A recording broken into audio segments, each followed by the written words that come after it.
Hey guys, Gavin Shnieder here with Abode-based real estate. The topic for today is don't work with an agent until you've asked these three questions. Question number one, who are you contractually obligated to represent? This is a really important question to ask, and it's really commonly overlooked because most people assume that the person that they're talking to is going to look out for them. When in reality, agents have contractual agreements in place with their clients to represent their best interests. Buyers agents represent the buyer, listing agents represent the seller.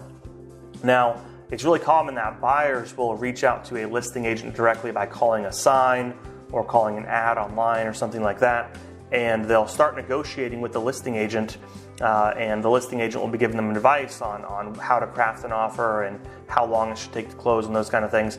And the buyer doesn't realize that the listing agent is contractually obligated to represent the seller's best interests. So it's really important that you sit down with the agent that you're working with and simply ask them, are you contractually obligated to represent my best interests? Because you want to work with someone where that is the case. All right, question number two, how are you compensated? The vast majority of the time, both agents, listing and buyers, are compensated by the seller at closing. It's fairly rare in our marketplace for a buyer to pay a commission. It does happen from time to time, but not too often. Additionally, there's also times where there may be an incentive for the buyer's agent to have a buyer that submits a full price offer, close before a specific deadline, or some other kind of incentive. As a buyer, you want to make sure that your agent's interests are aligned with you and not with the seller. So for every single property that you're potentially making an offer on, you should talk with the agent and make sure that they're not receiving some kind of incentive that you're not aware of. Question number three, what kind of support do you have behind you?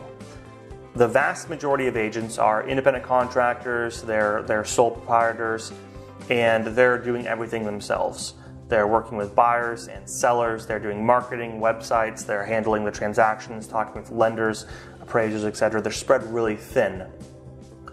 In my opinion, you want to work with an agent who's backed by a team, and that agent then can focus their time on helping you and walking you through the process. And the team behind them is helping them with the paperwork and talking with lenders and appraisers and marketing and all of those kind of things. Now, it is okay to work with a solo agent, but if that's the case, you want to make sure that that agent is experienced and really knowledgeable in the marketplace, because they're doing everything themselves. And if they don't have experience, especially transactionally, then it's going to be a rough ride for you. So those are the three questions that you really need to ask an agent before you decide to work with them. And I hope that was helpful. Talk to you soon.